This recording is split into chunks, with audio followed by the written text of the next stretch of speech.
BJP and RSS ये देशेर धर्मनिरपेक्षताके ये देशेर गणतंत्रके ये देशेर संविधानके शेष करते चलेছে একমত মানে দেশকে জ্বালিয়ে দিতে চাইছে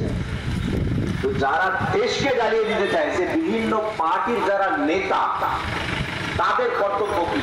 আগে পার্টি বাঁচানো না আগে দেশ বাঁচানো আগে দেশ বাঁচাতে হবে তাহলে তৃণমূলের যারা নেতা মানে সুপ্রিমো মমতা ব্যানার্জির উচিত হচ্ছে প্রথম যে বাক্য ব্যবহার করবেন সেটা হবে দেশের সংবিধানের স্বার্থে দেশের স্বার্থে দেশের গণতন্ত্রের স্বার্থে দেশের ধর্মনিরপেক্ষতার স্বার্থে এখানে কংগ্রেসের যিনি সুপ্রিমো আছেন অধীর রঞ্জন চৌধুরী তার যে বক্তব্য হবে তার যে স্ট্যান্ড হবে তার যে চলাফেরা হবে সেটা প্রথম হবে দেশ হিতে